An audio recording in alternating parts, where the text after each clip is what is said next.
Okay, we're still in week one and we're doing the material. So what have we done so far? We've covered the material for linear inequalities. So we've covered, what's expected of you for knowledge base. And then we went through examples. Again, for some students, the examples may go too quickly. What I recommend you do is watch those spot videos, and you can certainly study that way as well. But the bottom line is you should start to pay attention, start to appreciate what's being presented to you, and then want to imitate on your own. And we'll get to that later today. But we've gone through linear inequalities through the examples. And that was something that was also covered in Math 100. The key thing there is, we're really aiming towards solving an inequality for a variable and expressing the solution in interval notation, something you did in Math 100. Something you did not do in Math 100 was the polynomial inequalities degree 2 and higher. Requires more thought.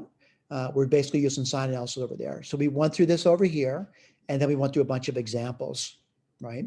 Again, the examples may be going too quickly for you. If they are, I would recommend you watch spot videos and then study that way. But the bottom line is, at some point, you should be ready to move forward on your own, to do things on your own. Part of that is watching someone do the material, though, and then becoming comfortable and saying, you know what, I think I can handle it. I think I can do this on my own. Our objective is to get you to do it on your own. Now, where are we? I kind of stopped, maybe abruptly last time, but I stopped and said, okay, we'll do rational inequalities next. Bottom line is, if you understand the linear inequalities and the polynomial degree 2 and higher, that these rational inequalities really will just be a continuation of your understanding of the prior material. So I'm going to go to the whiteboard now. I'm going to switch over. And this is going to be typically, what we do in the class. We'll be switching a lot between the notes and my whiteboard. All right, so I'm at the whiteboard now. And you want to point out the rational inequalities. So, certainly looking at this over here, what does it say? Bottom line, you're going to need a good understanding of the material that we just covered. So do you have a good understanding of the polynomial inequalities, including the linear ones? Now, if you don't, you shouldn't be attempting rational ones because they're more difficult. What rational are ratio polynomials?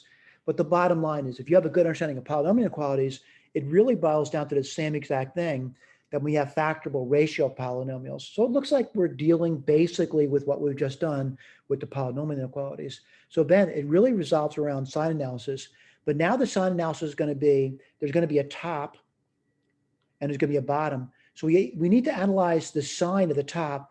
Now, whether the top turns out to be plus or minus, and then the bottom's going to be plus or minus now.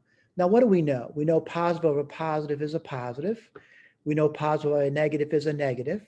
We know a negative divided by a positive is a negative. And we know a negative divided by a negative is a positive. So it really boils down to sign analysis. All right. So let's go through the technique. What are we looking for?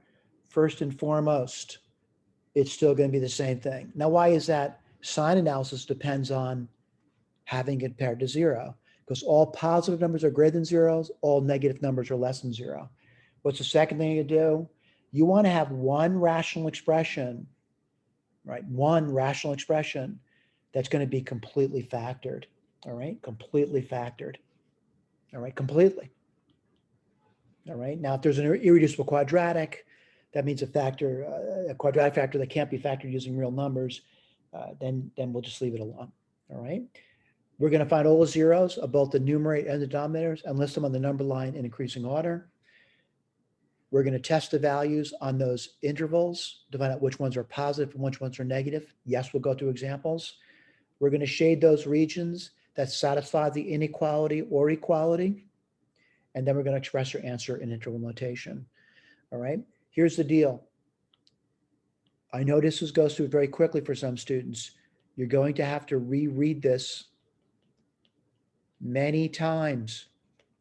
It's important you start to read and appreciate what you've read. Here's the deal, though. After you go through examples and you reread this stuff, it should be making more sense to you about what we're doing over here.